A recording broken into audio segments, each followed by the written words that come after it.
Welcome to the Nameless Voices podcast. This is episode number 57. I am sweltering in my bedroom. I am suffering, so you don't have to. Too bad, we're all suffering with you. I already suffered. My brother's in suffering. Our brothers in the struggle. Yeah. Here, I bring struggle cookies. Funny thing with me is that when I'm indoors and sweating, it's really only my head that sweats. Are you a dog? I don't know why it happens, but It's fine. My name's Nanashi. I'll be your host for the evening, and I apologize in advance for whatever the show's going to be. Joining me tonight is a smaller group of gaggle fucks and card floppers. Going down the list alphabetically, he is the TCG Sled AI Ignister. Hello. He is the Yugi memer himself, Connor Lockhart. Master Duel has fallen. Billions must be drawn off of Mulcharmies. We have our fellow furry Yugi tuber, Jose Oricalcum. Oh, That bit put off. That was well timed. Congratulations, that was well timed. You're welcome. I just had to do it. I didn't expect it. I'm impressed. We have our token salad player, Phoenix Reborn. Now I bring struggle cookies. Those actually look really fucking good. Yeah. I need to know the recipe. Share that in the food share section at some point if you don't mind. Yes, I bring struggle cookies. Definitely, yeah. I wish I could make struggle cookies. That's unfortunate. We have our living shitpost, Raven. What Nanashi doesn't know is that we are all gonna play a game. I have looked into his search history and saw some very questionable things, and that will get leaked to the public if he doesn't get the key from under his arm flesh. Anyway. You say that as if we all don't have questionable stuff on our search history. Yeah, but he's a content creator. He has more value. No offense, Ori. Well, so is Ori. He's got more subs than I do. True. I guess. Jigsaw said this plan was flawless. Also, I don't negotiate with terrorists, sorry. What the fuck did you just call me? And we have every card game player's worst nightmare by name, Tim Brick.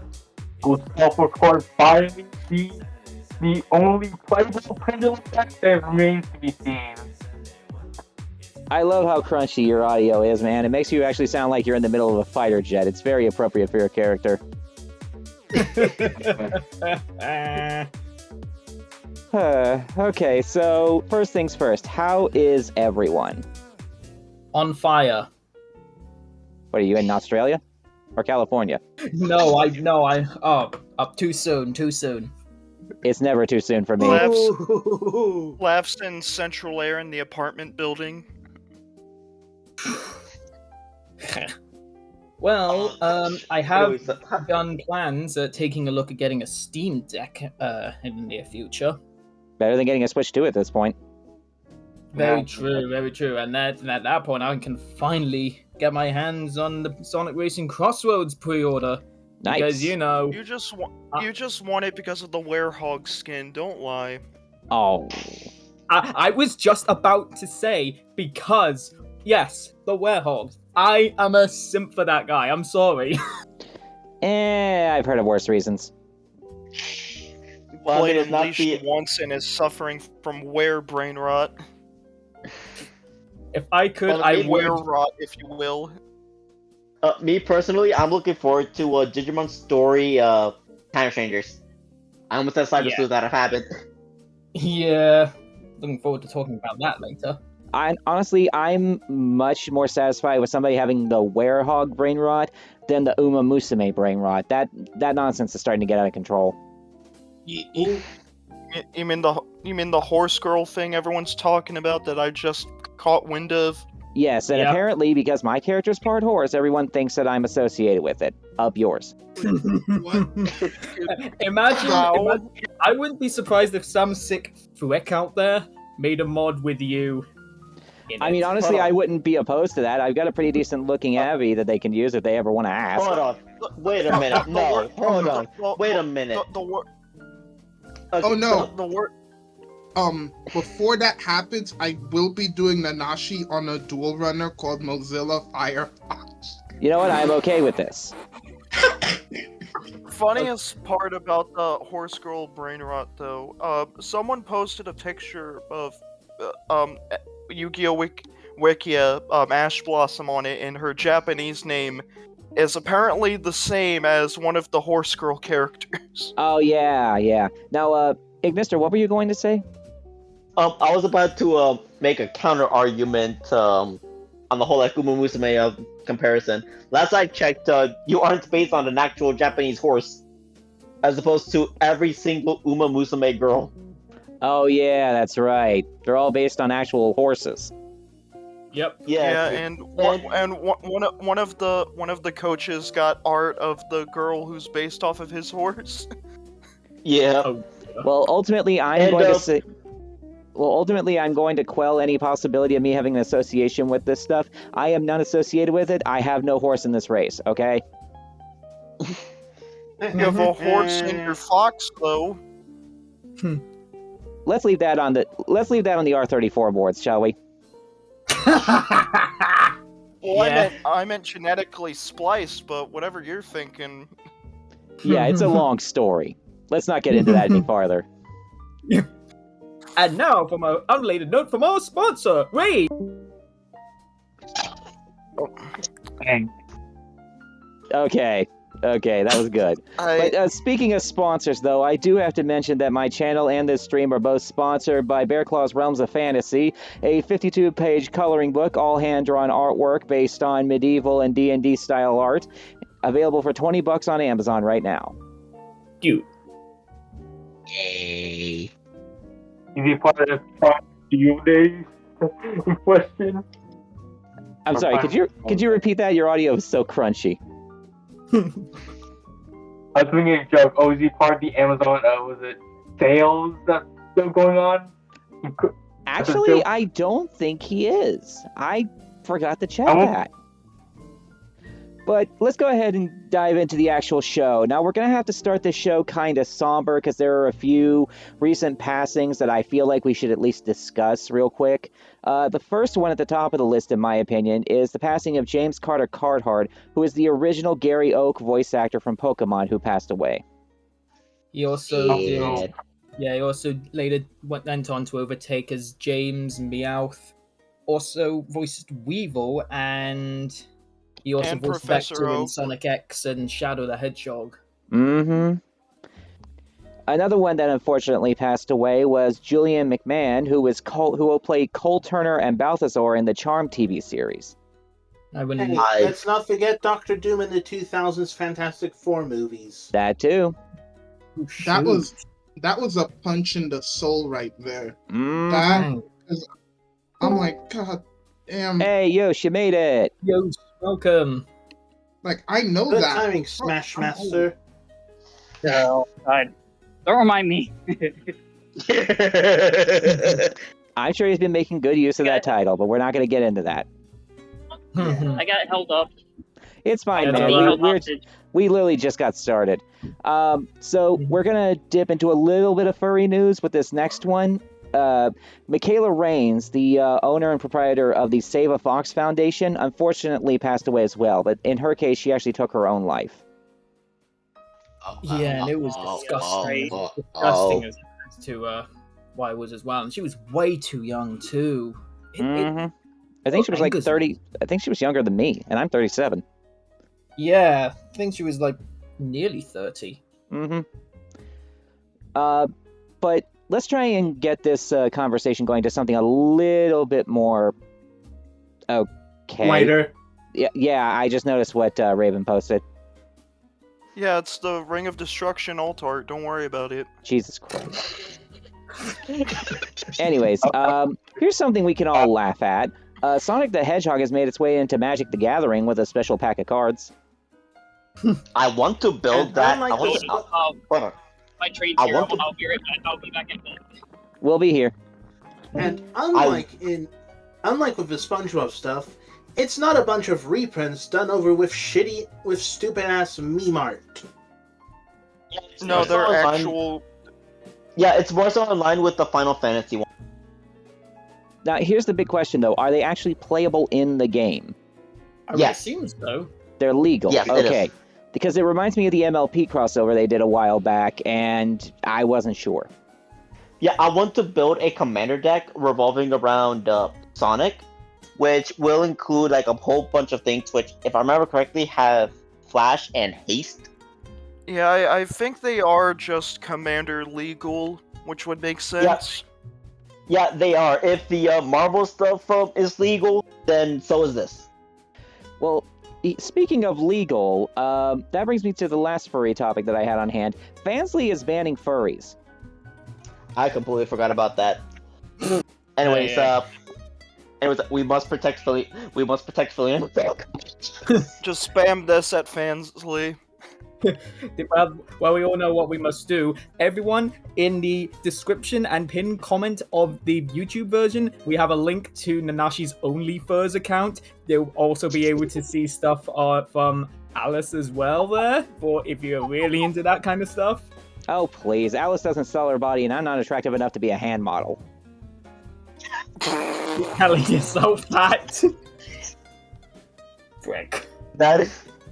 Yeah, I've been wanting to use that line for a while. Oh, the emotional damage. On the subject of online properties, we've gotten confirmation that YouTube is officially trying to crack down harder on AI and reaction channels, so you can't just use these things to farm content and just get free money anymore. Or at least they're going to make it more difficult to do so. Well, mainly on more unoriginal content. Which means a lot of YouTubers are probably going to be out of work. I was about to say that I'm kind of like 50-50 on this, because if we're talking because I feel like they're not just going to crack down on just the content farm videos, or there may be people who will be safe from the purge because of reasons. Looks over at Sniper Wolf.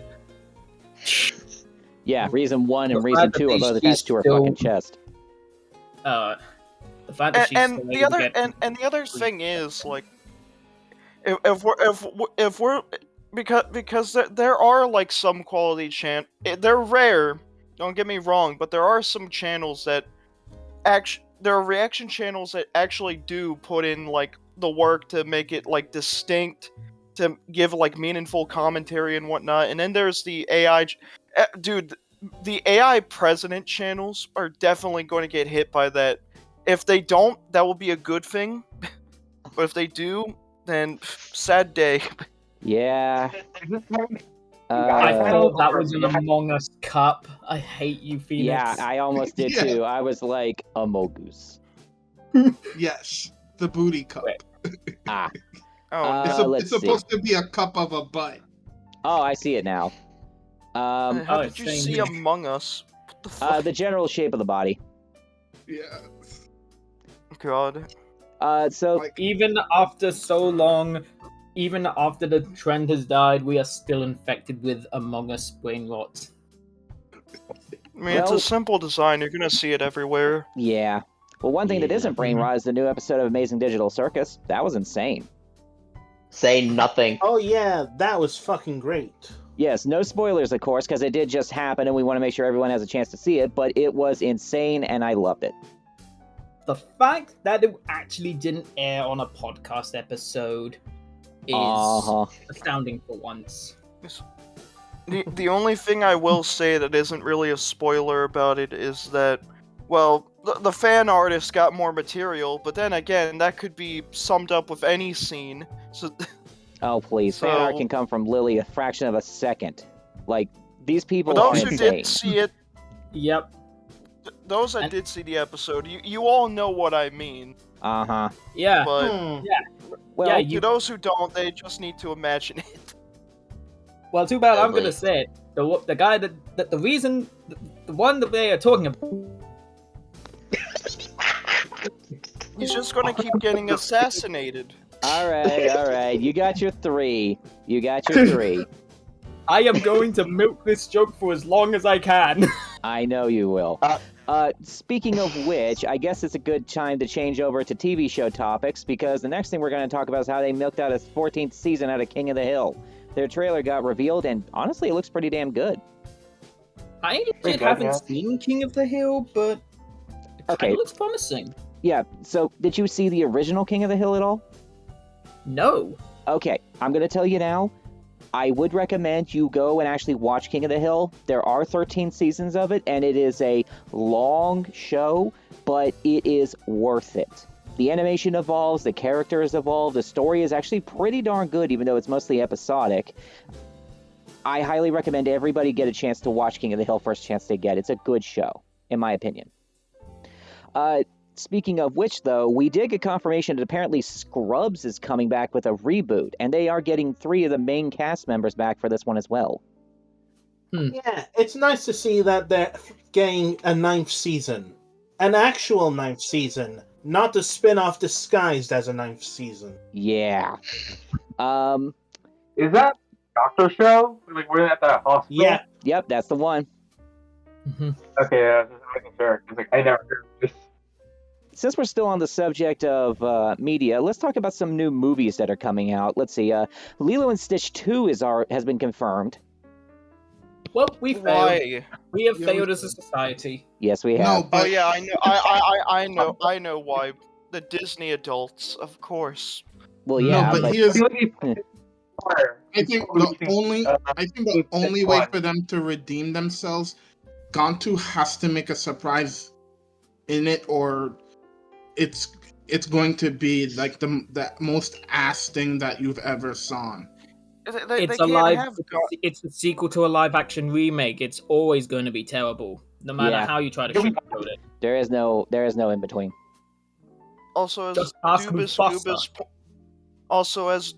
Goobus pointed out, they can't bring in Gontu because they don't like black people. Ooh, I felt that in my soul. yeah. Let's see. Ratatouille 2 has been confirmed for whatever reason. Nah, actually- Ratatouille 2. I know. I You disagree. see, it's weird because we have had a pretty weird track record with animated sequels that were kind of just long overdue or under the rug for a while. Ratatouille 2. If you get a competent staff for this one, get a competent writer like the first one, it could work. It could be a breath of fresh air. Could be, But but like I said, it's been 50-50, so probably not. Who friggin- Oh yeah, Brad Bird. If they bring him back, hopefully. hopefully. But on the subject of fresh air, we did get confirmed that we're getting a Spaceballs 2 in 2027. I am very apprehensive with this. I mean, honestly, the original movie was a gigantic shitpost. If they can keep that energy despite everyone being so much older, I'm curious what they can do with it. Just recently, we had the newest Superman movie, which I hear good things Watching about. tomorrow. Yeah, supposedly it's pretty good. Yeah, because they got James Gunn. Oh, yeah. Mm-hmm. Speaking of high-list actors, though, the live-action Street Fighter movie's been confirmed, and they got Roman Reigns cast as Akuma. That would be fire. I can't wait to see who else they got. I heard they were looking at getting somebody pretty high up for Chun-Li. Woof. Yeah. Oh, I know why Akuma did what he did to the temple. He just wanted them to acknowledge him. Well, yeah. I mean, why else would you perform property damage? Wait, is this another live-action video game movie, or is this an animated one? As far as I'm aware, it's live action. I'm be real here, Chief. After all the other live-action video game flops we had, I'm gonna be cautious about this one. I vote for cautious optimism. Cody Rhodes is going.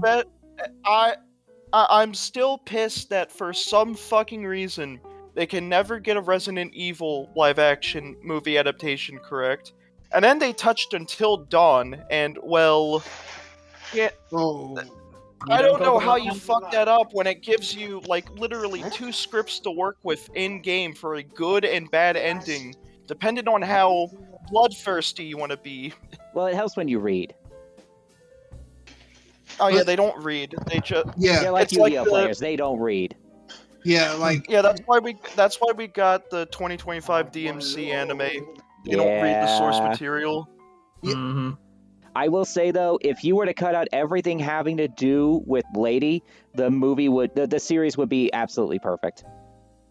did Adi read anything that? No, he's a Yu-Gi-Oh player. He doesn't Nah. read. It wasn't just Lady though. They nerfed my boy.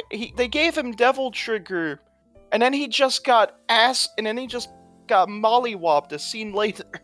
Yeah, I know. I mean, the guy lost to a trank dart. Yeah, It's like you have this is all one of these the action moments. scenes, and then it's just Get rid of the poor downtrodden immigrant subplot. Get rid of Lady's incredibly probably excessive cursing. yes, and you would actually have something watchable. that whole demon subplot thing that was going on. It's literally just DMC reboot all over again. Pretty much. Because we couldn't have the Japanese to write the story again. No, but we did also get a trailer for another SpongeBob movie. Yeah, This one I'm more true. cautiously optimistic about. Mm-hmm. Me too.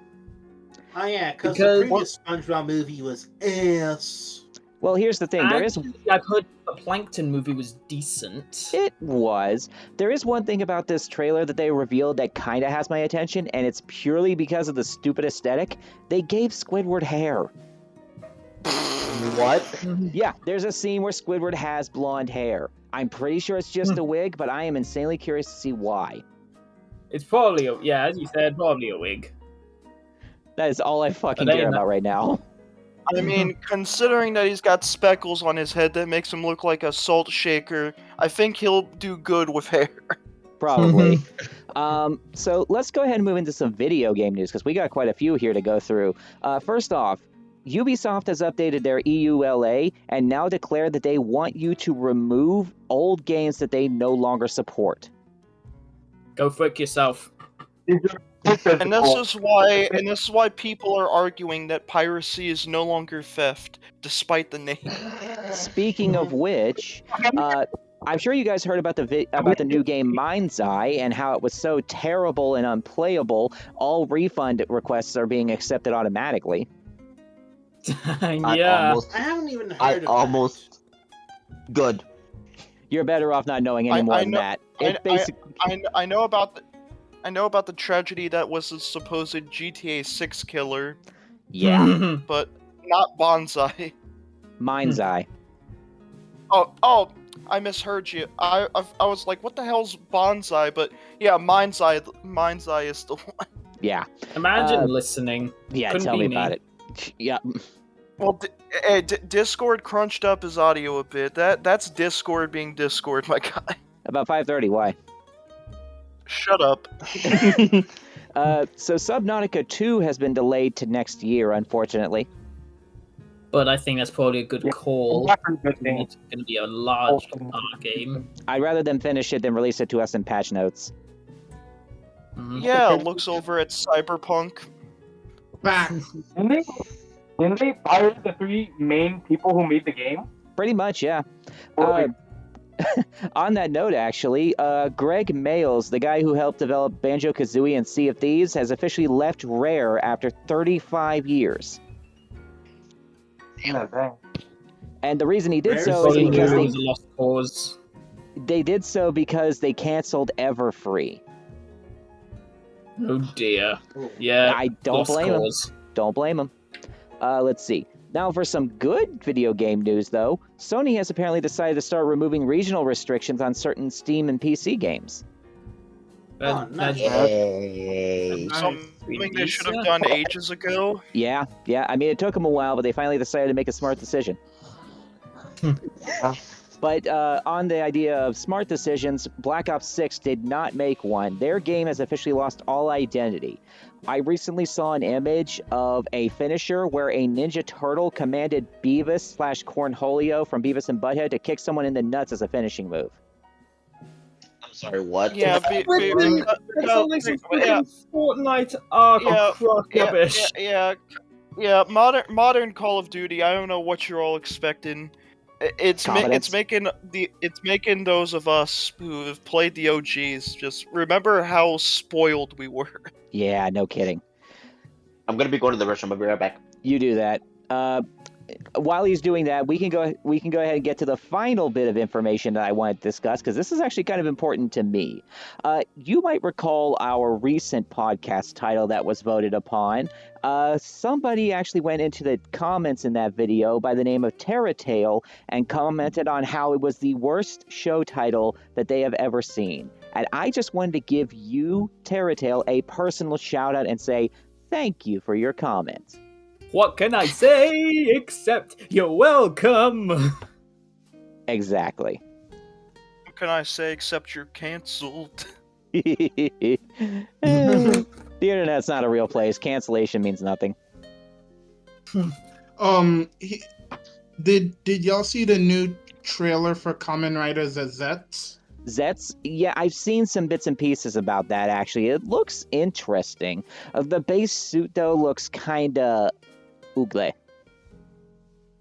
I think they were too inspired off of. I think they were inspired off of Ultraman, hence why the chest thing. Probably, but we'll just wait and see on that. Now, let's go ahead and get into some actual news topics. Now, unfortunately, Zivith could not be with us because he had important surgery to deal with, so we're going to skip wrestling this time and give him an extended section in the next podcast. I think that's only fair. Yep. Instead, this means we're immediately going to drift right into the Lorcana segment. What do you got for us, buddy? Surprisingly, not a lot, though it's still something. We got some new products. We got a lot of tournaments going on, but I'm only going to focus on Worlds and the results of that. And well, we got art for the newest set after Fabled. Still no cards revealed from Fabled aside from the Goofy movie stuff, but you know what are you going to do, I suppose.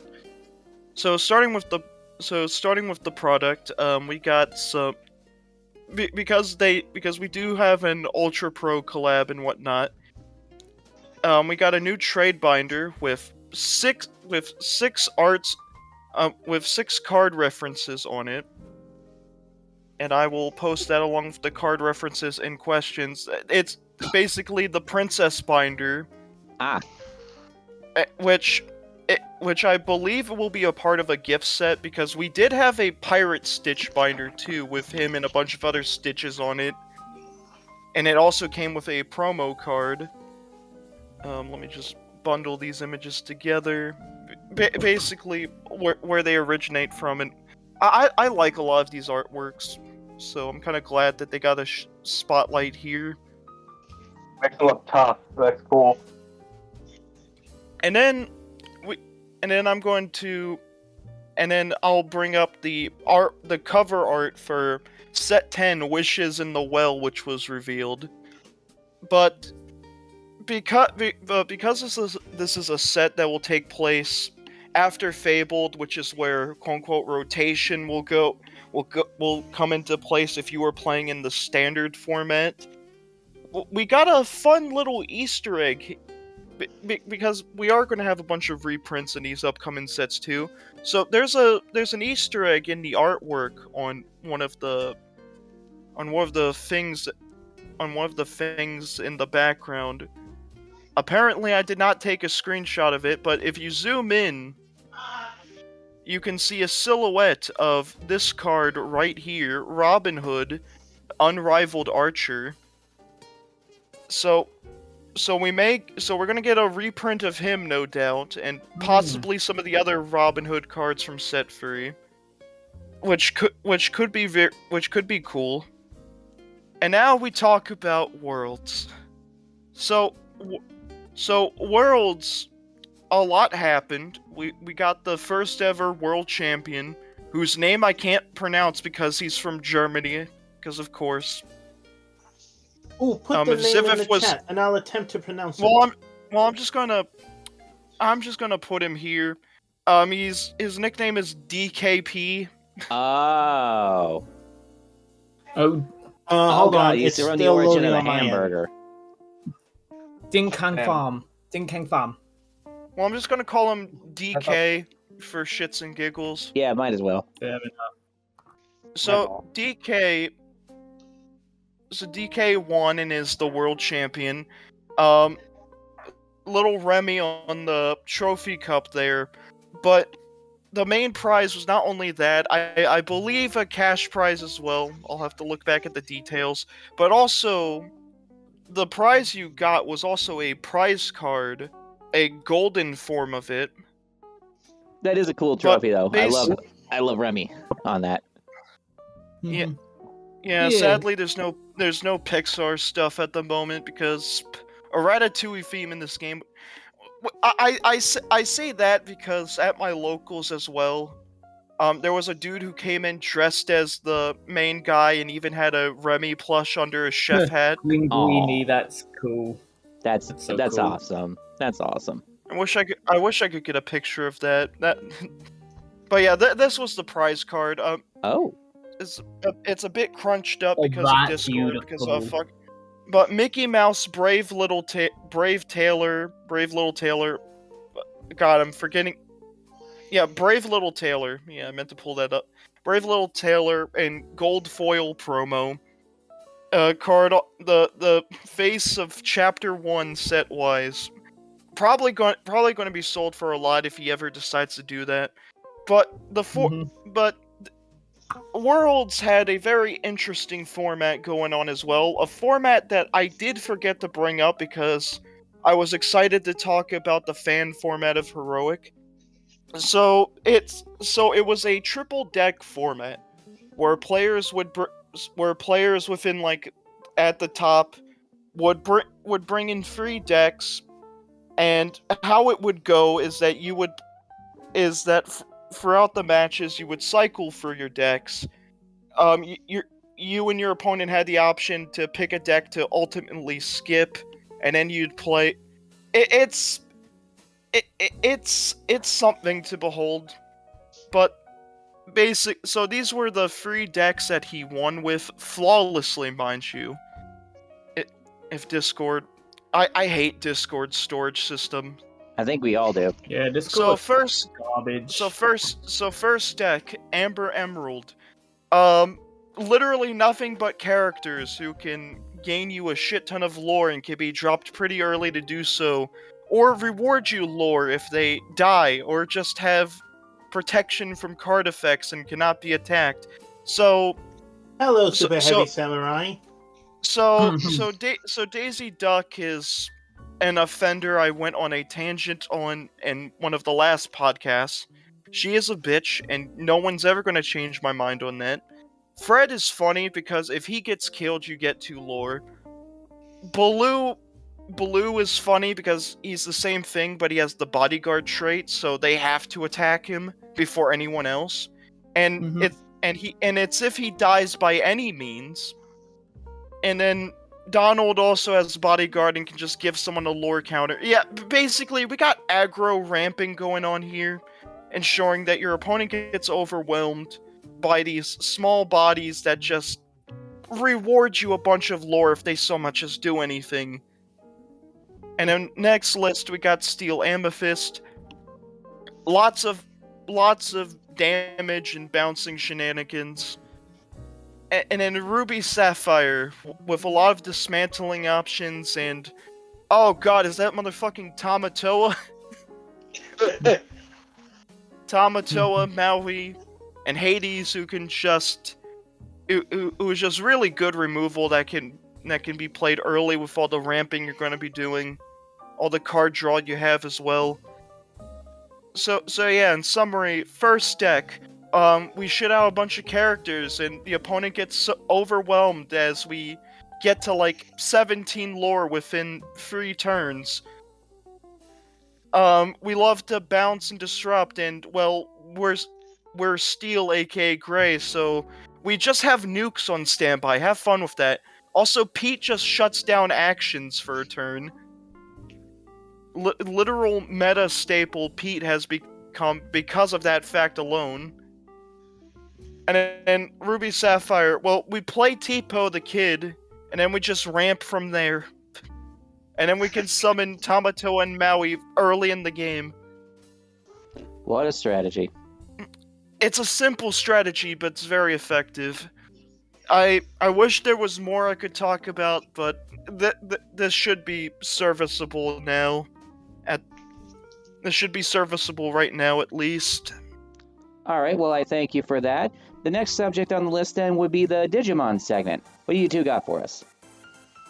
Alrighty then, we have got a butt ton of news, like a mountain full. So we're gonna have to like do a lightning round of everything. Anyway, I'm just gonna drop this here. Nice. Yep. So starting off, we just had the release of EX9 versus Monsters. That's the set of all the DM trait Digimon, as well as Omnimon Alter S support, Machine Dramon, and also the debut of a Battlemon that was released back on the 26th of last month. I was actually able to attend the commemorative day event for its release. Got second place, which was fun. But now we are in the BT22 season. Every single card for the set has been revealed, and we're gonna start things off with just like a few highlights of the cards that have been shown. So starting off, we have a whole bunch of support for new Omnimon, who is now American, no longer French. There's now Uranosmon. Yeah, we have Uranosmon, which is for the Appmon deck. Wait, you said he's American. How come he hasn't had childhood obesity yet? I was about to say that's not American. Well, whatever you want to say, want to save it, but whatever it is, he's not French, unfortunately. But anyway, it also contains. No, he's just got popsicle colors. But anyway, it does contain some nice new support for Ulforce Vidramon, a surprise visit from Leopardmon, which I'm very happy to see as a Leopardmon player, as well as the debut of the Cyber Sleuth archetype as approved by the CS, which also ties in with the Eaters, as shown with the frickin' 20 play cost Digitama in Mother Eater. Because yeah, just take a look at this guy. It's probably gonna be like Mother Eat, like the D Reaper, but diet. Probably not gonna be good, but I'm hoping for new support in the next main set, which I will talk about in brief. But on top of that, we also have the signature tamers of the Cyber Sleuth theme. There's, of course, the main prototype, Emmy, the Omnimon tamer in Nokia, the Abormon tamer for Arata, and the Gaiomon tamer for Yukiko Kamishiro. But two things that did catch me off guard was support for the Liberator decks, specifically for Ryugamon. I think it's Ryugamon. I can't remember the name. The blue one. The blue. It's Ryugumon. Ryugamon, thank you. And also for Ragumon, Senjumon, because they both got level 7s, as shown in a recent Digimon Liberator chapter. Arimon and Nyabutmon. So I guess that means we're going to be getting a Deathwolf Digimon. And then we get to the secret rares. To the surprise of literally nobody. One of the secret rares is Kyoko Koemi, aka Ignister's sleep paralysis waifu. Write that one down for a frickin' show title. Yeah, I'll probably have to. I'm gonna strangle you. Yeah, and as you can see, Kyoko is in fact Alphamon, because yeah, this game can be kind of crazy with its lore. And then the other secret rare, which, much to everyone's disgust, is the frickin' Galaxy deck with Sayo, one half of the war criminals from the Nightclaw Lightfang deck, taking up the second secret rare slot. Which actually marks the first time, I believe, where two tamers take up the secret rares. Am I correct in assuming so? Yeah. So, dang, that's a fucking milestone and a half right there. This set will be released in 2 weeks on the 25th. But that's not all the card game news, because they just casually straight up dropped a teaser for the next extra booster set, which is going to be called Sinister Order. And they revealed 2 new cards for the set. One of them is the cover card, Black War Greymon Ace, and the second is actually one of the secret rares of the set, in Beelzemon Ace, who can warp digivolve from Impmon, as long as you have 20 or more cards in trash, which isn't going to be very difficult to do, let's be real. Beelzemon is... For context, Beelzemon is basically like... Okay, so this is their version of Judgment Dragon. Kinda, yeah. But Beelzemon in general is the deck's Judgment Dragon. Well, I'd argue more that it's Beelzemon X, because that card is nuts. Yeah, him too. Yeah, forgot about him. Thank you. Yeah, the set will come out on September 19th, but we haven't seen any reviews yet.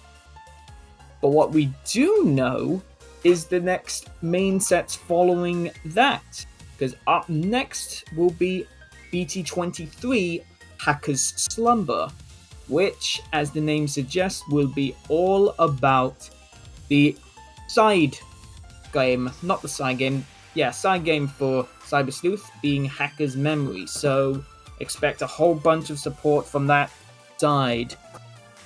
And I'm kind of and given from what we've been teased, I fully expect Hoodiemon to be one of the secret rares. And that's not all when it comes to the Digimon card game, because the next set following that is BT24 Time Stranger. No prizes into guessing what that's going to be about. And I think that's literally nobody. Yep. And I think that's it for the card game news, but that leads us nicely into other media, such as the Liberator series. We've already had 2 new chapters come out, so we can just kind of gloss over that. But we've got 2 big ones. First off, Digimon Story Time Stranger. We have received a ton of news for that. So we know that the Olympus 12 will be the focal point of the game. We've also seen some new Digimon to be teased. 2 are called Sharkmon and Skullseedramon. That's something I never thought I'd see. Yeah, Skullseedramon looks as metal as it sounds. And then the final bit of news, I think, is actually card game related, because they dropped the announcement for Digimon Elysion, which is going to be an extension to the card game. In fact, it's basically the card game, like of the same vein as Master Duel. I was thinking, no, hold on, let me do a better comparison. Think of it more so what Shadowverse Evolve, the physical one, did for the original Shadowverse game, but reverse. Thank you. Actually, no, there is one more bit of news. New anime, Digimon Beat Break. Ignister, I know that there are 2 voice actors confirmed, but I'm pretty sure you're better equipped with that kind of thing. Oh, I actually don't know the voice actors. I actually didn't know they get announced. They got announced. Hold on. Hold the frickety frackety up. Hold up. Yeah, let's not worry about that. But yeah, new anime. That's kind of exciting. Hold on. I'm looking at them right now. Oh, thank you. Once you found him, drop him here, please. Thank you very much. Yeah, and actually, one of the voice actors actually voiced Taguru in Digimon Cross Wars / Digimon Hunters, which is kind of cool. Won't lie. I don't know which one you're talking about, but Miyu Irino, he voiced Astral in Cross Duel. I don't know if it's the same as everything else, but it is. Then there you go. And also Sino from Genshin Impact. That's funny. Neat. Anyway, I think that's it when it comes to Digimon, unless I've missed anything, Ignister. Not that I can think of. What? Alright, and I think that's that. That was a ton, yeah, like I said, ton of news which we had to condense a ton. Which I'm assuming still took like over 10 minutes. But it's for good reason, because there was that much. Which is perfectly fine. You guys still try to keep it to a condensed state. Mm-hmm. Yeah. On the upside, there really isn't much to talk about when it comes to Pokemon. Yosh mentioned that somebody brought a Scovillian to internationals, and the person who used it took top 8, so that's kind of interesting. Yeah, it's funny. But since Yosh hasn't made it back yet, we'll probably give him a few minutes to talk Pokemon stuff when he gets here. Otherwise, we'll go ahead and continue on, and that means we'll go ahead and get into the Cardfight Vanguard stuff. What do you got for us, Reborn? There's actually a new ride line. The new Tachikaze inspired that ride line with quotation marks. You probably hearing from the cave that they all came from. Like, they're smelling the new Tachikaze support. Mm-hmm. I guess so. Roka is just Bunyip. When you ride him by the grade 2, show the top card of your deck. If it's grade 3 or less, call it. Discard it if not, but you're not gonna have that. If you discard, soul charge 2, which is probably not going to happen.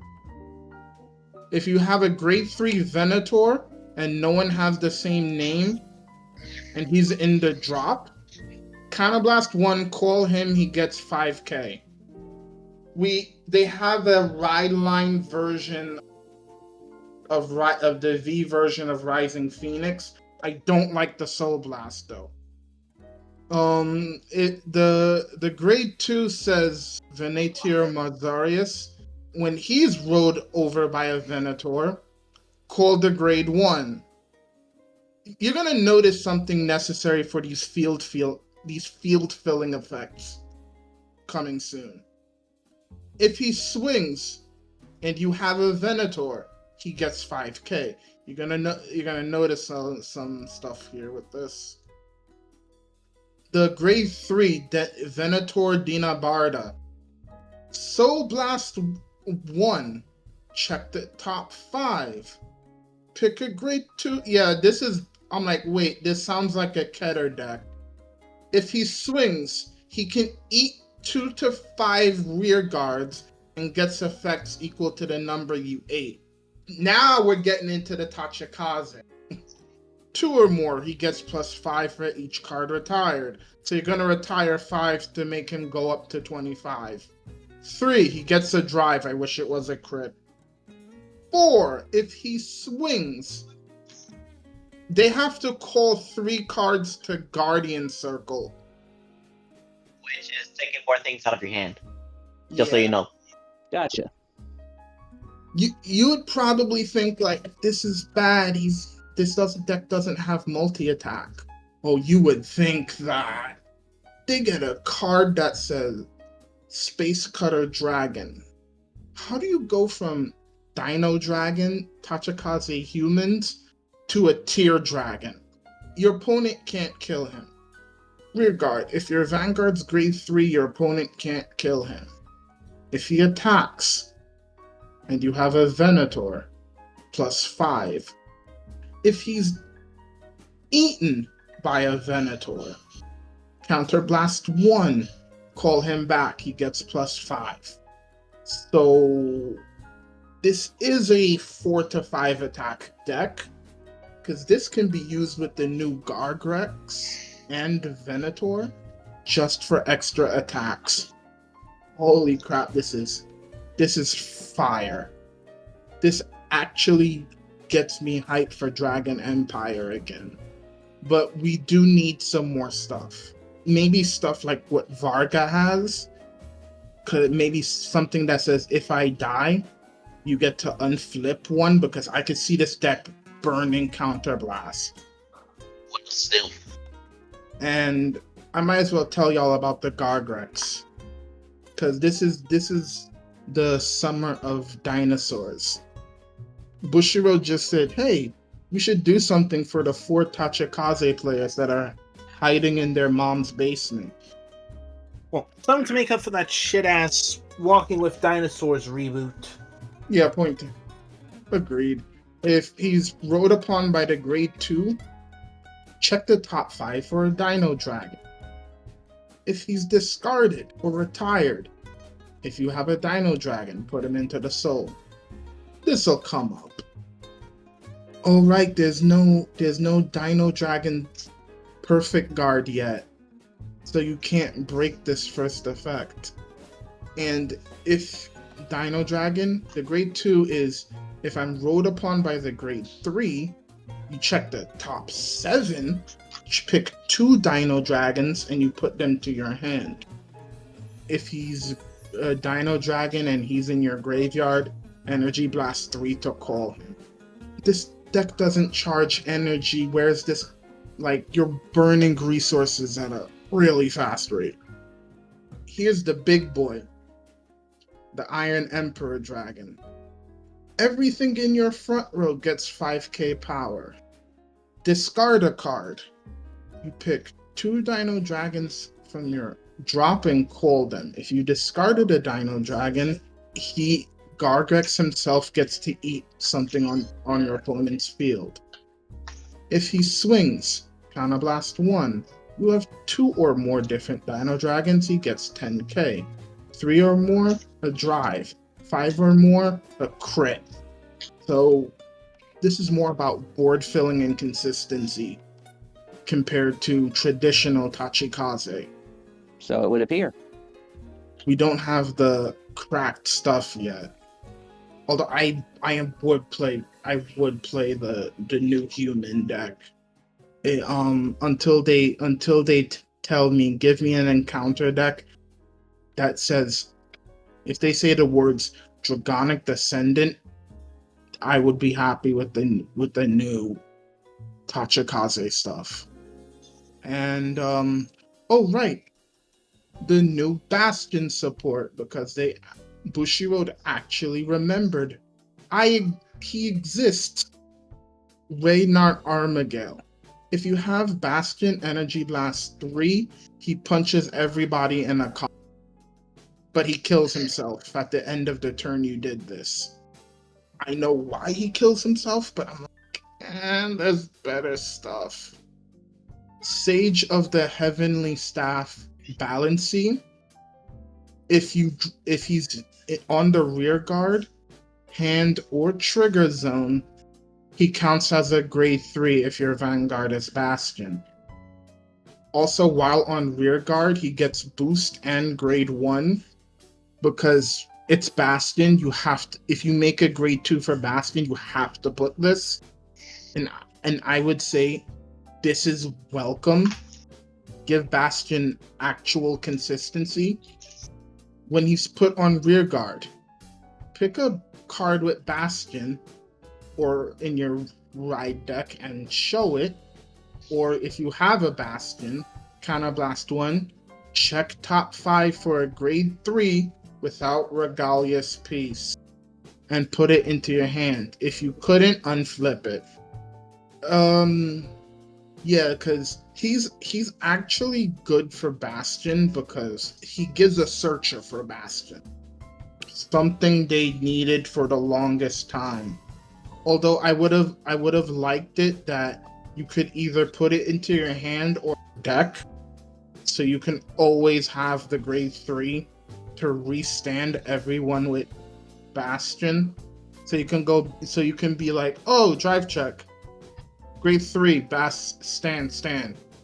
So Bastion's restand isn't a chance, but I know why they did this for Blade of the Nation Bastion, because you have to discard a grade 3.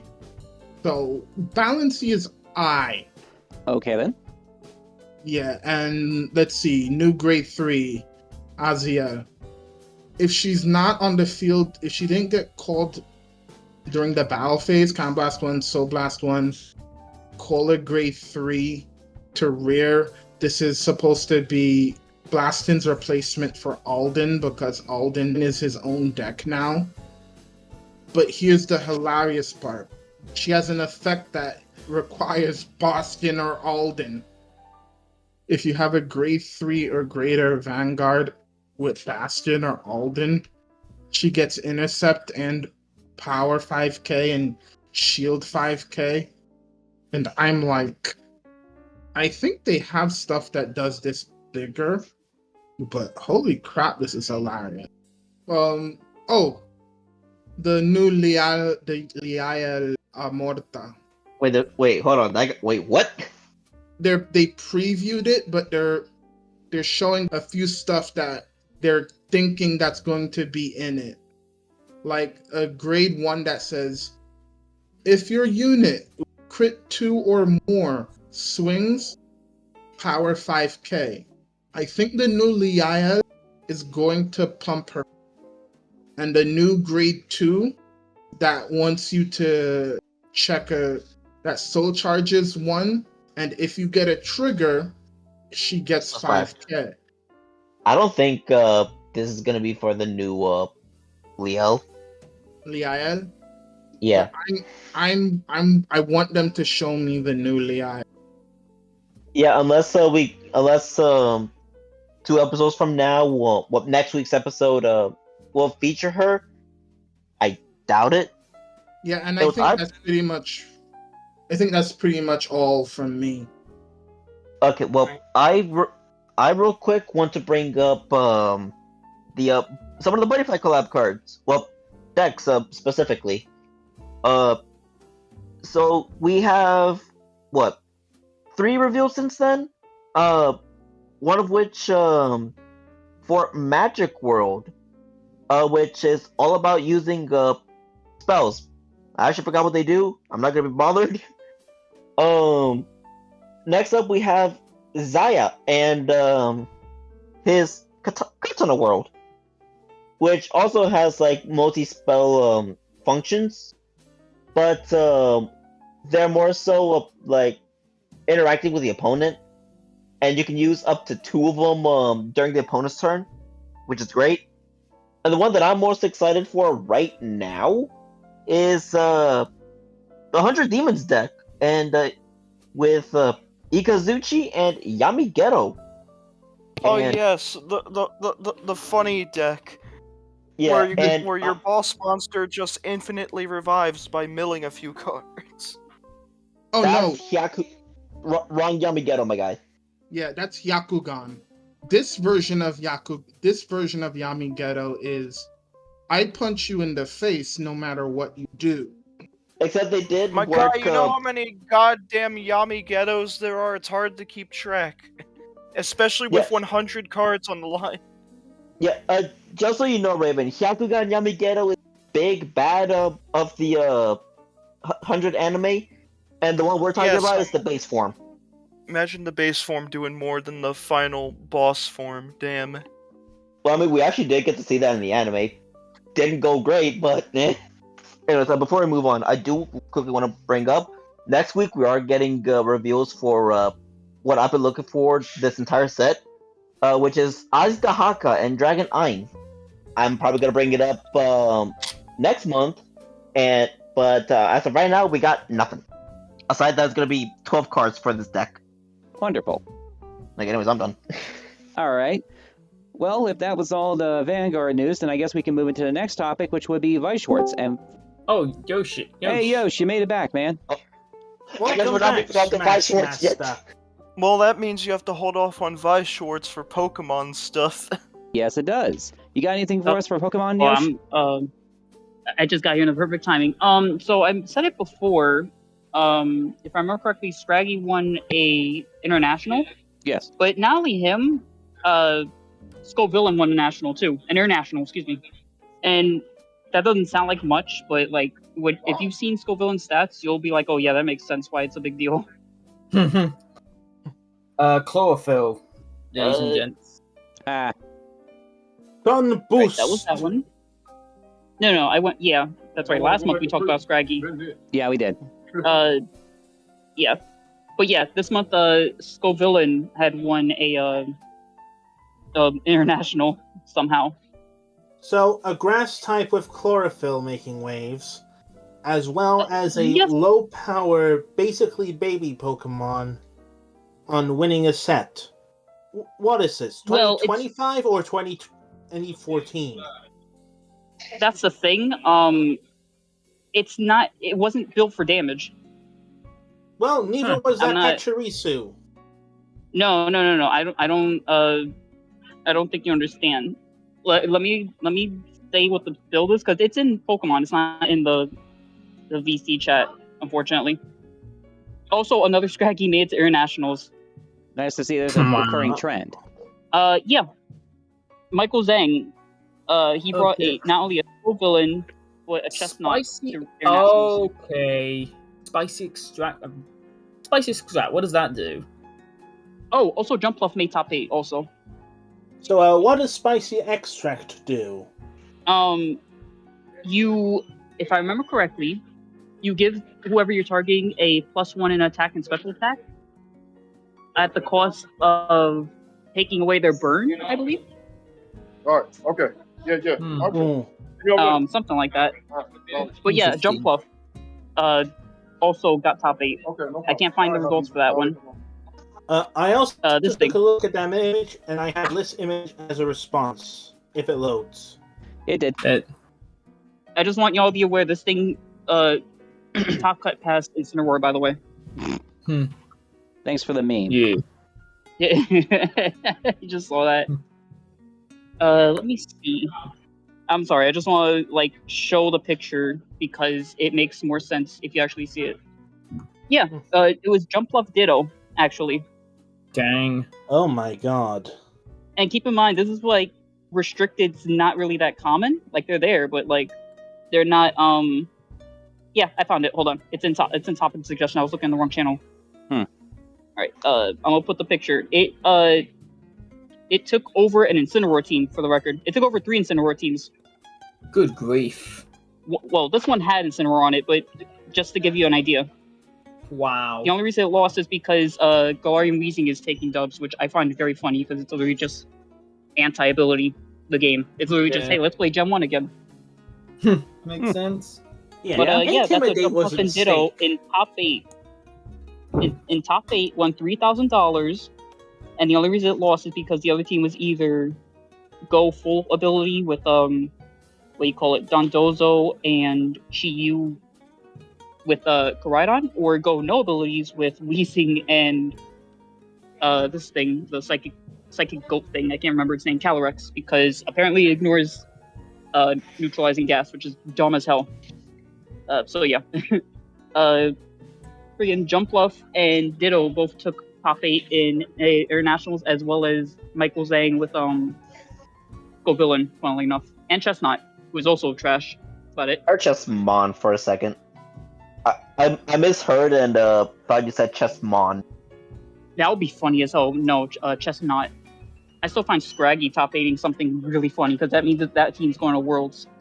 Always fun to see a shakeup. Oh, very. It would be real. The funniest thing, if I'm being 100% honest, the funniest thing to see will be an Electabuzz at Worlds, because even though it's a really good support mon, that's like, it's really scraping the barrel. That's fair. Or no. No. You know what? Not Electabuzz. Freaking what is this thing? I can't remember it. Damn it! It's like a really good support mon when there's no restricted. Murkrow. If it like makes a comeback, that'd be really funny because it was a monster in Reg A and B if I remember correctly. But yeah, that's it for Pokemon. Okay, fair enough. Then I'll go ahead and take back the reins and dive into the Weiss Schwarz stuff, because we actually do have a few things to discuss. The Bushy Road Summerfest is currently going on, and we've had a few tournaments over the span of the last month. Now, to be clear here, the Bushy Road Summerfest is an event where people play in teams of 3 against teams of 3, but there was an event on June 21st in Kuala Lumpur that had such a low turnout, they ended up turning it into singles games. And the person who won that one was playing the new Rascal Does Not Dream set. But getting back on track to the normal events, in Rosemont, Illinois, there were 58 teams, and the first place team was playing Hololive, Azur Lane, and Rascal Does Not Dream. In Mauve, France, on the next weekend, there were 15 teams, and the first place team was playing Quintessential Quintuplets, Review Starlight, and one I know Yoshi's going to be interested in, Bocchi the Rock. I actually forgot that was the set. Yeah, well, I did. Most of the series of cards. But on July 5th, in Budapest, Hungary, they had a 12-team event, and the first place team was Azur Lane, Lycoris Recoil, and Hololive. So we're seeing a decent shake-up and diversity among the winners.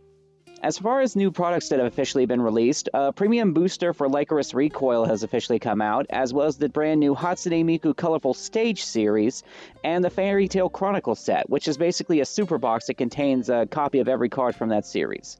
And we did get a few new products and dates announced. They've confirmed that Marvel's going to be getting a premium set on September 19th, but they have confirmed that Marvel's not going to be getting a set 3 because they're having issues with the whole Deadpool and Wolverine thing for some reason. I'm guessing it's a licensing issue. Azur Lane's second volume has officially been confirmed for October 17th, and we just got notification that Konosuba 2 has been confirmed for November 21st. And now that that's all out of the way, we can finally dive into the Yu-Gi-Ohs. Yay! So first things first, I'm sure we all heard about the Yu-Gi-Oh! Time Wizard format rule update. Oh yeah, the one that decided they should follow modern day rulings, but the community was in such an uproar that Konami backpedaled. Yeah, the rulings that would have killed a lot of decks that relied on old rulings. Yeah, like, I think, like, Gold Guardian, it was, like, generic, which ended up getting banned for it. Yep. And now I got an errata saying, hey, now it needs an Earth Tuner. Yep. Fun. Yeah, if only there were any good... Yeah, if only there were any good Earth archetypes during Edison. Mm-hmm. Yep. I mean, there's one Earth Tuner I could think of, and that's Jutei Fighter, but who's gonna be running that? Yeah, exactly. Refresh my memory, but what was the Gear Town Ancient Gear shenanigans going on in Edison, or was that much later? Because with the modern rulings, the Gear Town loop would also just not work anymore. If I recall correctly, Gear Town was around that time, but I couldn't tell you for sure because I don't play Edison. Sorry to interrupt. I heard what you said, Nanashi. I'm dumb hyped for Bocchi to come to Weiss Schwarz finally. Well, the English version. Well, it is. It's already out. I was at checkout. Oh, really? Already, I got it's already out. It made a top. Oh, really? It won?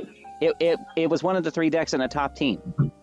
Oh, that's crazy. Oh, yeah, I definitely got to pick it up. Wait, I have the Bocchi deck. What am I saying? Well, you gotta had the pick trial up more. deck. I don't know if this was the trial deck. I think it was something else. But yeah. No. I mean, I'm saying I gotta pick up like 3 more copies to make it. To make at least make like what I want with playsets.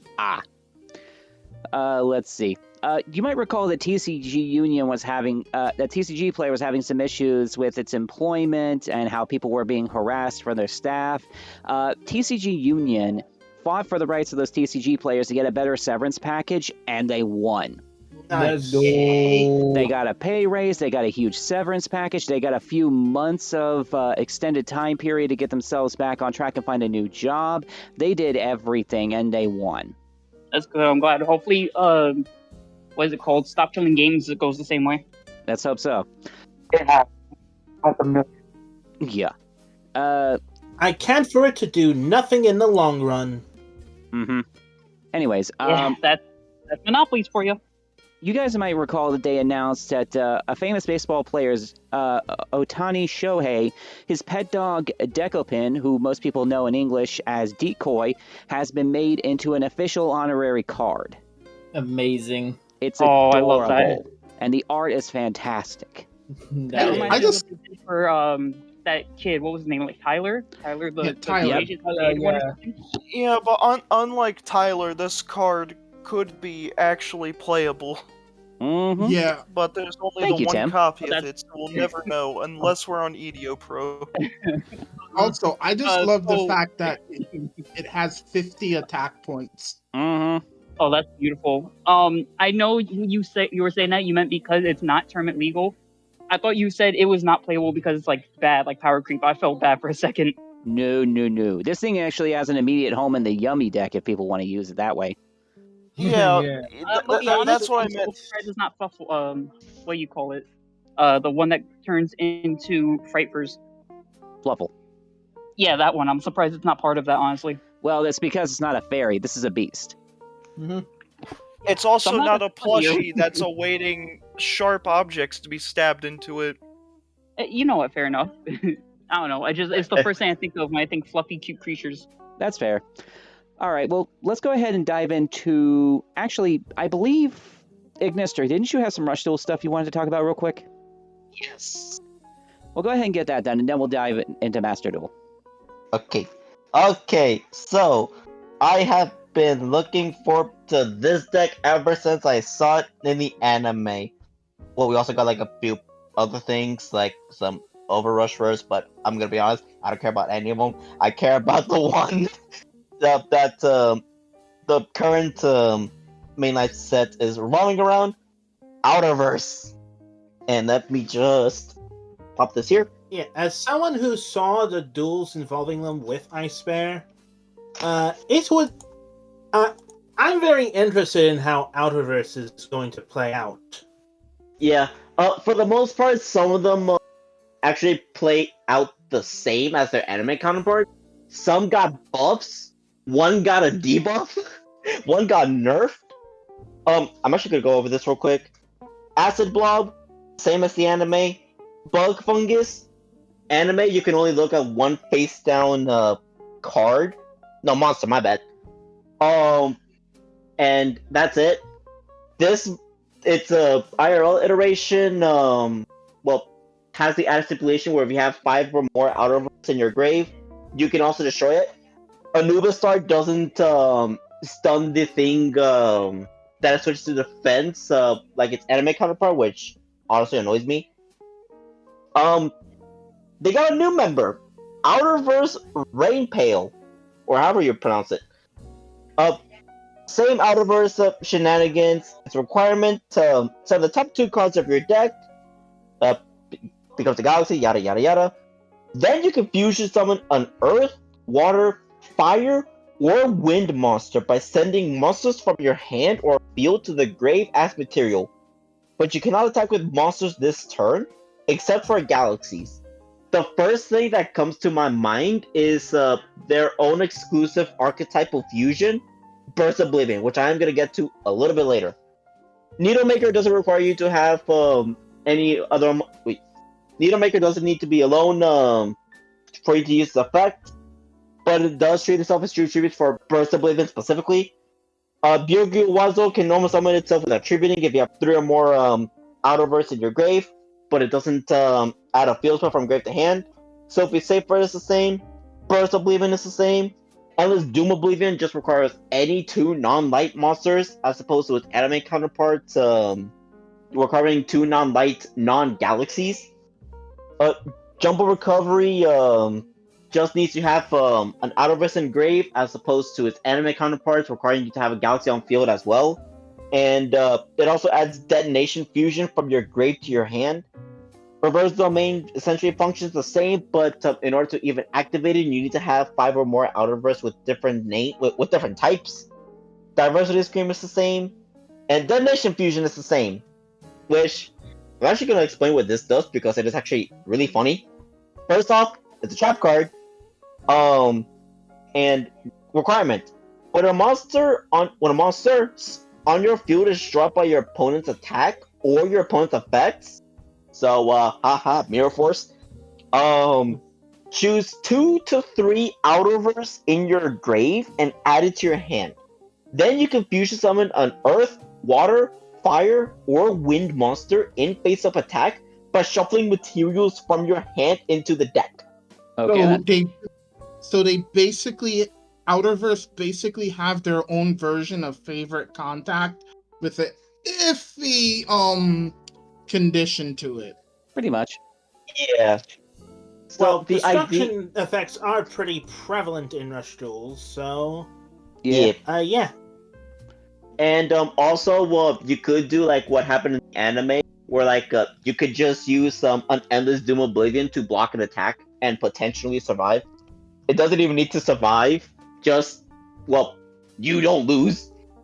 And while I didn't get like 2 out of the 3, well, more so 4 out of the 3 that I wished for, that being the Bird, Flare Flux, the Maximum, and the Ritual, I am happy with what we have so far. I'm glad. No, I do expect that we're going to get them as well as a wind, water, and earth fusion. Yeah, it is a wonder like why they didn't specify Burst Oblivion, since that's their only archetypal fusion. But who knows? Maybe there's some generic ones that I'm missing. Because if it's not Dark Magician, Blue Eyes, or what's the name of the other archetype? Heroes, then Konami don't care about it. Probably. I'm gonna strangle you for that. I'm saying that with hate in my eyes because I remember Toon is also a classic archetype they ignore, which hurts like hell. All right. Well, was there anything else, or? Well, aside from me, like, excited to see, like, what other support they could potentially make exclusive to this. Like, for example, the Rain Pill that I brought up earlier, that's the only Outerverse monster that hasn't appeared in the anime, which is funny considering that, anime came first.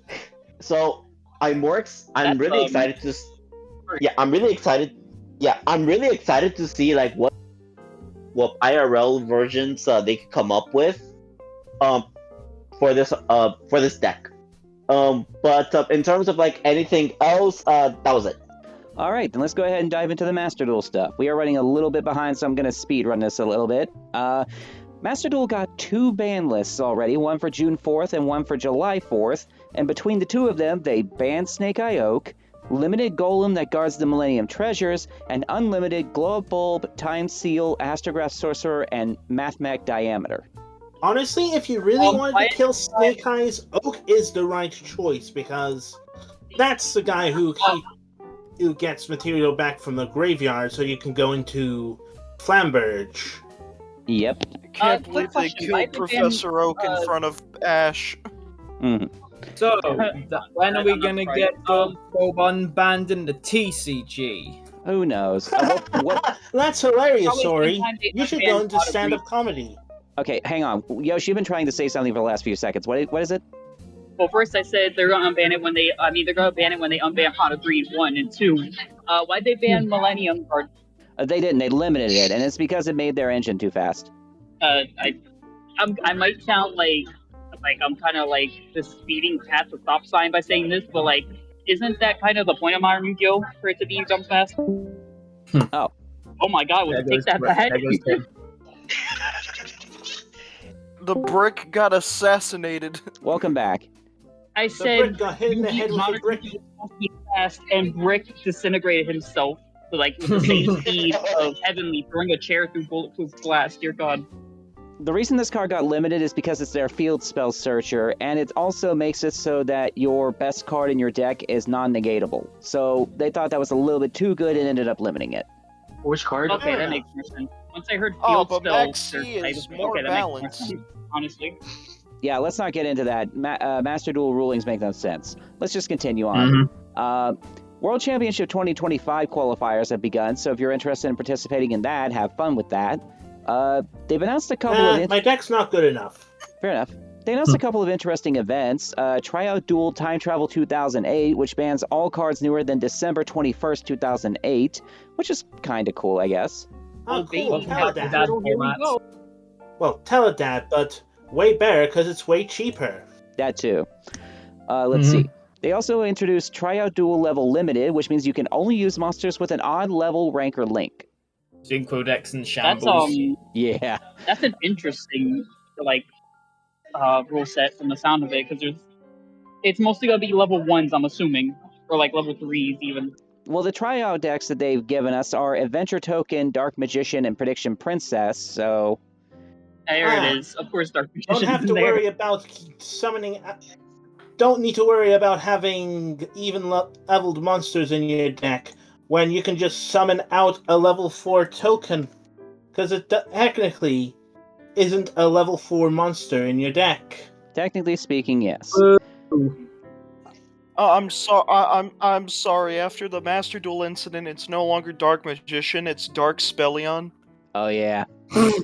Let's see. Then there's the Fusion Link Festival announced, which gave us Dark Magician, Magical Musket, and Metal Foes loaner decks. Damn. They really gotta get rid of Cicada King like that. Oh well, more Fusion Parasite shenanigans for me.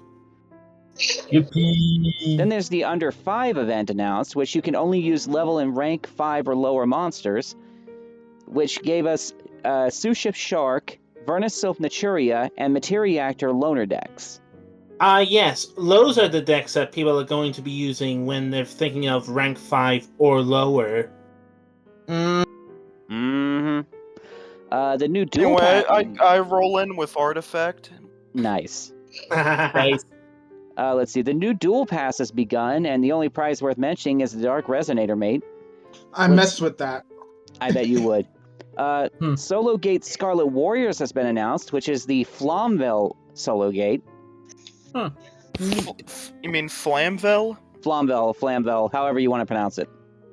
That's a punch. Flamvel just makes it sound like an expensive cuisine that you'd get at a fancy restaurant. That's It just tastes like ass. Sounds like flambe. You think of flambe. Oh, is it? Flambe, Flamvel, It's close enough. It's That's a punch in the childhood. They've also announced a couple of secret packs, Bonkers Bikers Wild Wheels, which is obviously Goblin Biker and Wind Up. I don't know. That sounds like the new Crash Bandicoot game to me. Basically is. Kind of. Wow! Then there's secret pack Flowers That Thrive Upon Woe, which is the Ragnarika series. Let's fucking go. Then there's Selection Pack Battle of Destiny, which is the Arcana Force and Gladiator based imports. Insert Dio quote here. Bet That's GX back right there. Yeah. It's not even the Zowaldo moment. It's that scene where he talks about where he's like, "Do you even recall how many breadcrumbs you've eaten in your lifetime?" How many breads have you eaten in your lifetime?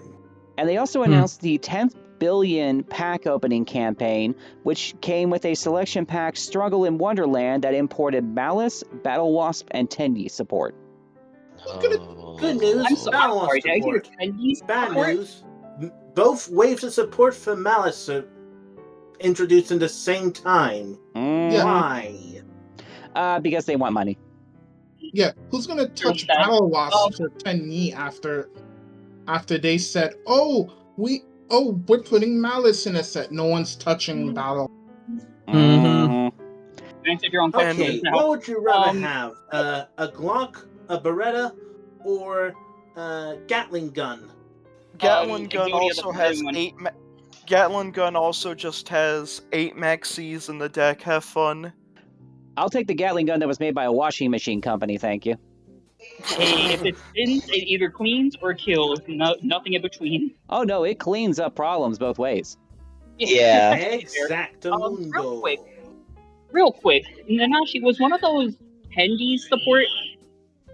Tenyi. Tenyi. It's the it's the Wyrm archetype that basically is Avatar: The Last Airbender. Okay, I heard Tenyi support. I was just imagining a deck of nothing but like autistic foods. All All right, now we can finally what dive about into the that? actual TCG OCG news. Starting off with the OCG's recent ban list. First off, they banned Appaloosa and Paradise Smasher. Thanks, Smart, Those are- actually. We'll find it for the And now Appaloosa. it's gone in Paradise all Smasher three makes formats. sense. How meta that Okay, section is. Appaloosa I get because it's a generic multi-negate, very common end piece. Mhm. That honestly was very annoying to go up against. Yeah, And no kidding. Paradise Smasher, well, we gotta hit Canine somehow, but they're too new, so Yep. we'll have to go with the Floodgate. All I'll say is Smash or don't even work. They also limited Anti-Spell Fragrance, Wandering Griffin Rider, and Nightmare Goblin. Nope. Honestly, Nightmare Goblin I- can come back at 3 without an erratum and do nothing. Theoretically. Let's see. I heard Nightmare Goblin and had the PTSD flashback just now. Relax, dude, it's no longer 2020. They also semi-limited Sprite Oh. Jet and Mask Change 2. Why I Max think change second, I 2? don't know why. I'm guessing it's Holy- because Yeah, that can wait. But I guess why? it's another canine hit. Possibly. This time changing one of the dark canines into Dark Claw. Yeah, for the hero Maybe. support, I guess. This is worse than like Iraqi's hate of dogs. Dear God. Then they unlimited Cyberjar, Trident, Terratop, Rescue Ace Airlifter, Nightmare Throne, Fusion Destiny, and Big Welcome Labyrinth.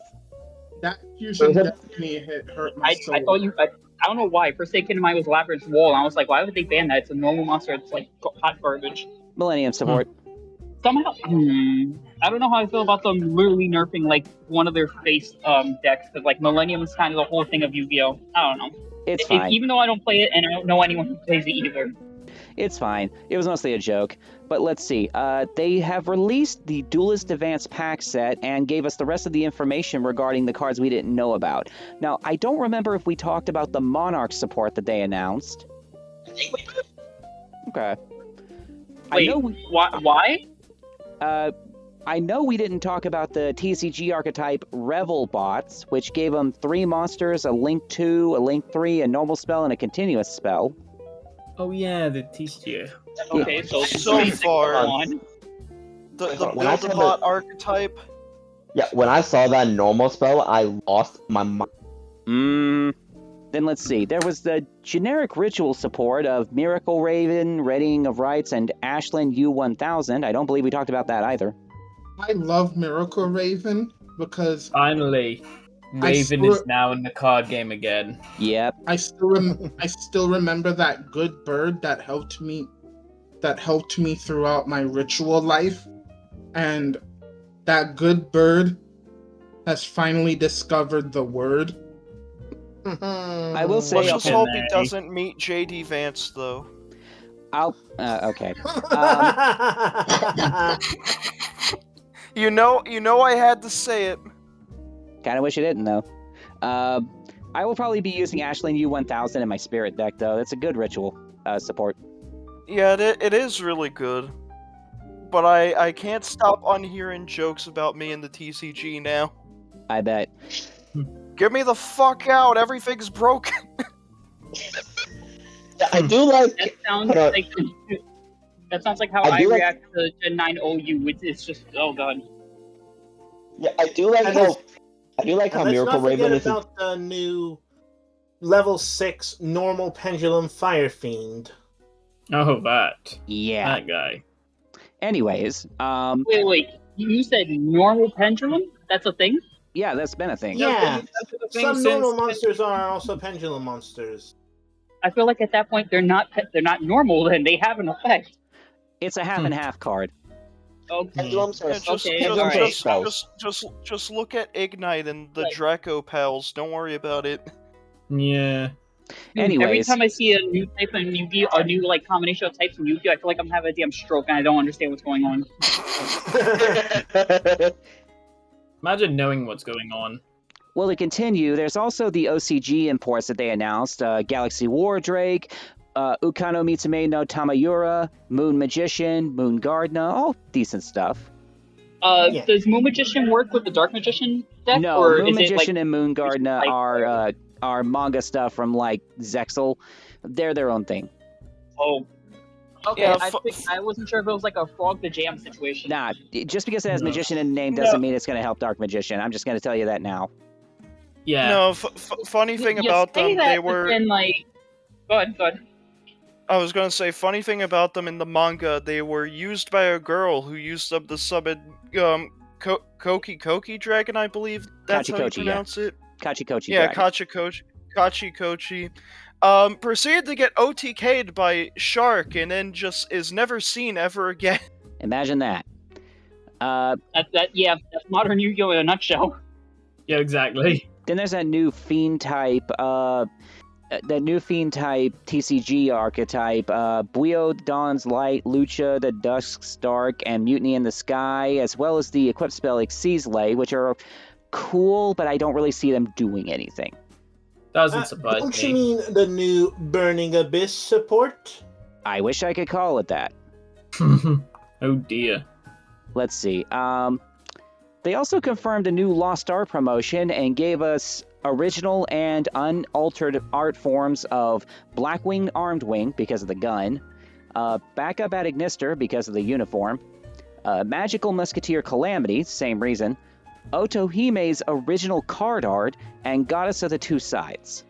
You know, it'd be really funny if they just one day are like, you know what, to hell with it, and just release DMG, like her, what is it, her anniversary art?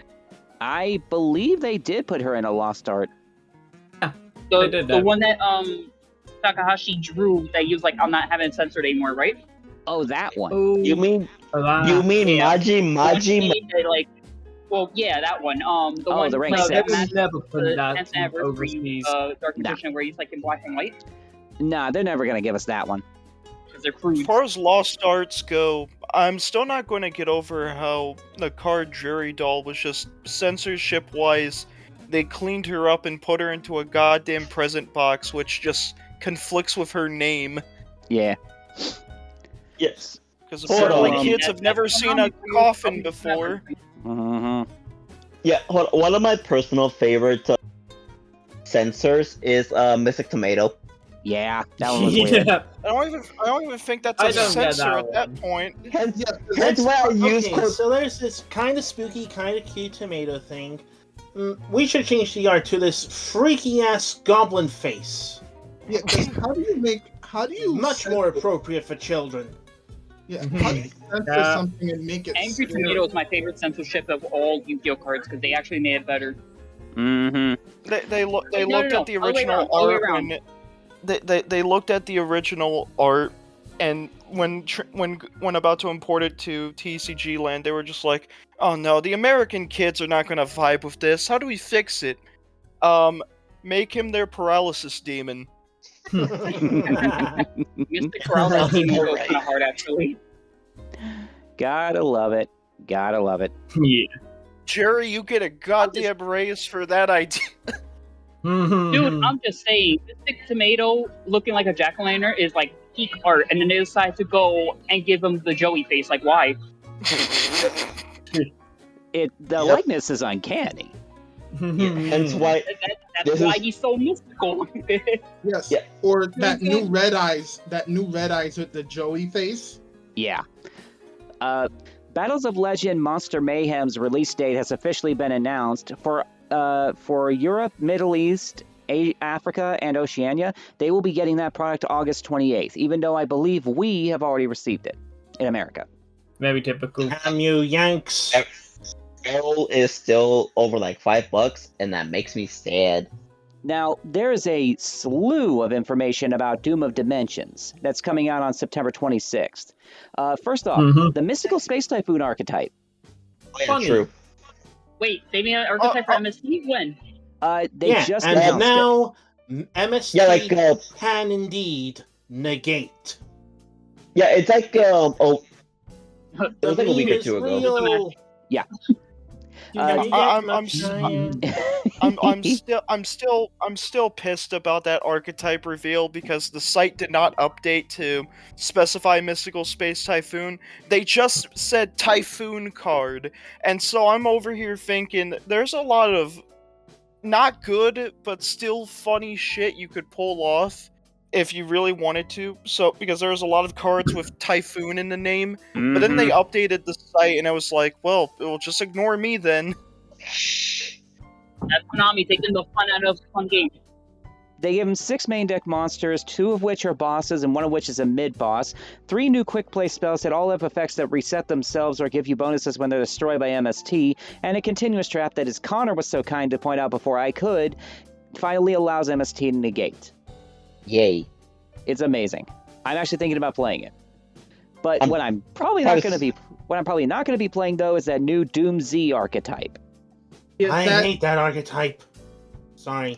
Anything that reminds me slightly of Unchained, Gitmo, right now. Yeah, that just sounds like edgier Link deck that's going to abuse Astral Force. I kind of wish it would try, because what it can do right now isn't that interesting. It basically takes the Makonko equip spell element and combines it with Zodiac stacking single cards into Xyz material concept. It doesn't do anything interesting or unoriginal.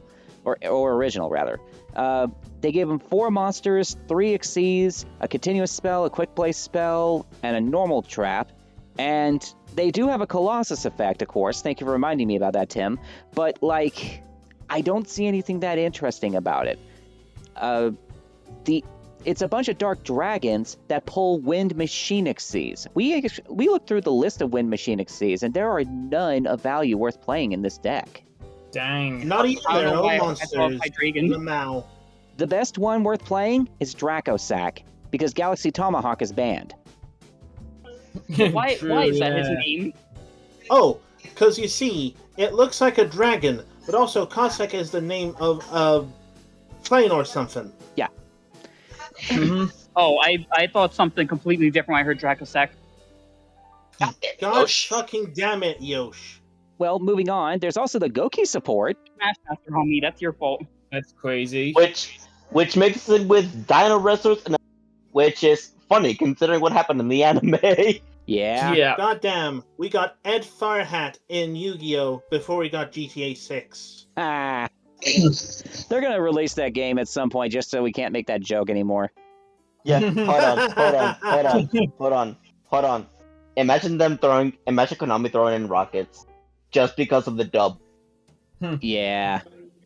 Oh. They gave Goki a main deck monster, a fusion, a synchro, a link to, a continuous spell. They gave him a good round of support. Wish I could say the same for Megalith. The new Goki Megalith's... I'm hesitant to say that the Megalith support is bad, because truthfully, it's not really. It's just boring. Yeah. Big difference. That's the point. Mm-hmm. That's the problem. The Sofa Chord support, however, is pretty decent.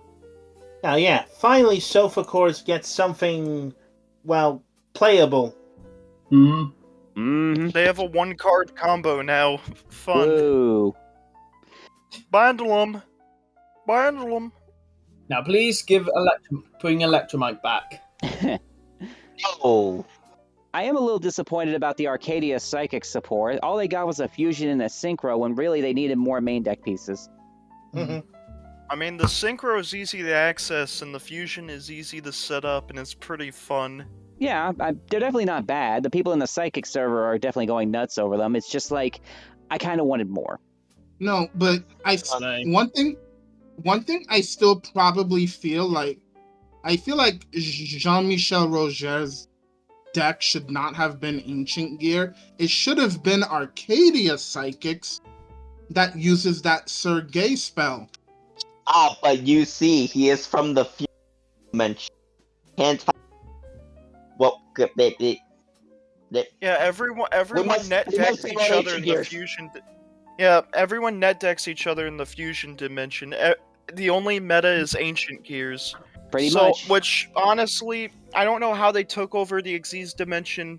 Maybe, as Rada pointed out, Unformed Void was the best card there. Alright, so, continuing on. The singles they announced were pretty cool. Infernal Punisher, which supports Water Dinos and Fire Fiends. Anomano Kage, which is another self-summoner for the Anomano deck. Woo. Levatane the Burning Blade, which was designed to support Rescue Ace. Ichiki Sayori Hime, which was designed to support Exosister, fuck you, that's a spirit support, and Tragic Twin Threads, which is a double Ring of Destruction in equipped spell form. Look, Hold you on, say wait. Leviathan is supporting Rescue Ace, but I see things a bit differently. I see it as supporting Salad, baby. Yeah, let's bring back Toss format. I mean, it technically supports Fire Kings too. Also, that new equip spell, everyone was like, "Oh, this is Ubel support. This should be funny to invest with." Meanwhile, me and a few others were like, "Okay, but like, Makonko just got an extra deck monster." I was gonna get to that in a minute. Yeah, hold on. Before we get to that, I do want to point something out real quick. Well, this is more so a me thing, but when I heard Levitate, my mind went immediately to Levitate Dragon from Shadowverse. Of course for it did. whatever reason. God damn, the Shadowverse brain rot has gone to you. Wait a minute. Get it to me. All Doctor, right. it's terminal. We gotta remove his brain. All right. Yeah, I'm actually enjoying this. I'm actually enjoying the Switch game more than the Rush Duel one. How? Because fuck you. The deck build pack Phantom Revengers got some of its information released. We know that Killer Tune is a Synchro Tuner deck based on music. Enneacraft is a flip deck that looks like an offshoot of Cleaport.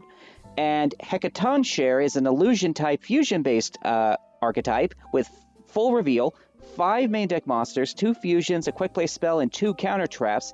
But their entire gimmick is, I think I'm about to steal. And yet Hecatonchires are not good. They I can agree, vouch but I because- heard and the Topium was 3-0, so I'm gonna head out there. Yeah, and I can vouch for that because I faced off against someone who was using Hecatonchires. I was using Gen X. It couldn't be Gen X. Yeah, I'm somehow not surprised. So, we also got some information on some upcoming V-Jump promos. Dark Magician got another support piece, which is called Dark Magic Amulet. It's a trap card that can negate a monster effect or response to a Dark Magician card or effect. It can be activated the turn you set it by revealing a spellcaster in hand, and it can reset itself when you summon any Dark Magician by paying 2,500 life points. So, yay. What is this I sense in the air? Is it... It's good Dark Magician support! It's a rare breed! I don't know, Chief. This just looks like a Diabellstar card to me. Shush! Let them have this. They also announced a card called Ericus, the Shining Mars Saint, which is just off-brand canine support involving spell traps. Too janky. Yeah. Probably only best used for dual taining. Probably. The Tactical Tri-Pack, though, did give us some new Makonko support, including a main deck monster, a rank 3, and a normal spell, which is cool. Then they announced a new product called Chronicles Deck, The Fallen and the Virtuous, which is a themed deck based around the Albaz storyline. Makes sense. Finally, They just we got their might actually see animation. the ending. Probably the reason they did it. Then there's the Power of Fellows structure deck. We got some of their cards revealed. 2 main deck monsters, a new 8-star synchro that's an upgrade of Junk Warrior, and a normal spell. So, remember when we were talking about the sages for Sky Strikers and how they were trying to introduce an alternate playstyle, yet it was so bad that they stepped to the old playstyle? Repeat that, but replace Sky Striker with Junk Synchron. Pretty much. Although I will admit, the 8-star synchro the Junk deck got does look pretty cool. Yeah, it is a funny level 8 synchro. But when the alternative is a deck that can shit out multiple negates and interruptions... Yeah. Searchable Scrap Fist is not going to be as good. But it will be funny. Oh, absolutely. And the last thing on the list to discuss real quick is that they have announced the next OCG main core set called Burst Protocol, which is coming out in the OCG on October 25th, so we'll probably see it at the start of next year. I'm going to predict... Okay, Burst. I am going to predict that the cover card will be support for rockets. or Borreload.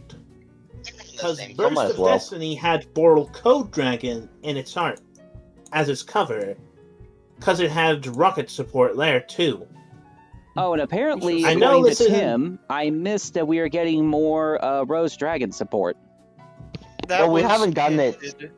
Yeah, we haven't gotten that yet, but yeah, we are pretty much going to be getting it. Yeah, I was gonna say, I don't think I missed that. No, we've just been teased. That's fine. I mean, more Rose Dragon support is welcome as long as it doesn't end up getting bullshit looped again. It will. I have a feeling that it will. Because Darkest Timeline. Fair enough. But hey, we made it to the end of the show, and look at this, Ori's still with us. Yeah. Yeah, and I think I'm not sure if we didn't explain the reason why Subnautica 2 was delayed, but it is not very pretty. We didn't mention the reason why, no, but oh, jeez. Yeah, that's all I have to say. Yeah, money. That. What more needs to be said, right? Okay, Mr. Krabs, calm down. Indeed. Well, we've reached the end of the show, but does anyone have anything else they want to discuss real quick before we call it a night? I have some relatively big Doctor Who news. All right, hit me with it. One good, one possibly good, one possibly bad. The possibly bad news: at the end of the contract, HBO Max is going to lose the backlog of all Modern Who episodes. Damn. But that could also lead into the possible good news, and is that a rumor is abound that BBC are planning to end their deal with Disney Plus, but are eyeing up deals with HBO Max or Netflix for funding, which to me sounds like Doctor Who is in a precarious situation, but not 1989 precarious. Yeah. I do hope that Season 3 Series 16 is actually pretty good, and that Russell T Davies gets his shit together. Because otherwise, I am going to genuinely consider no longer watching the show. Not the new stuff, I stopped watching eons ago. Yeah, considering I lived through the Chibnall era, and in hindsight, it was bad, but not abysmal. But yeah, hopefully things improve. So do we all. But I also have something with Kamen Rider Zets. I actually love how everything is a lot more simpler, and it reminds me of Ultraman to some extent. Yeah, there appears to be a lot of Ultraman aesthetics in it. Zet's, as the new writer, appears to have a much simpler physical design. It's based more so around the original designs from some of the oldest Kamen Riders in existence, from what we can tell, color scheme-wise and overall physical aesthetics. The driver, which is normally a belt, is now a chest piece, which is completely out of left field, and as a result of that, it gives us the neckline, diagonal belt line, makes it look like a Z, which is where the name Zets comes from.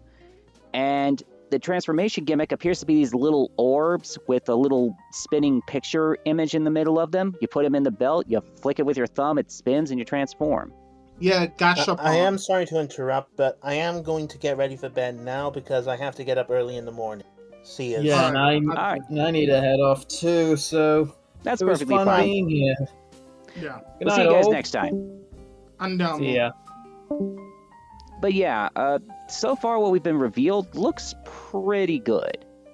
Yeah, like I like the Ultraman feel to Zets. Hell, I don't even mind if the backgrounds were AI, because it would feel like a dream.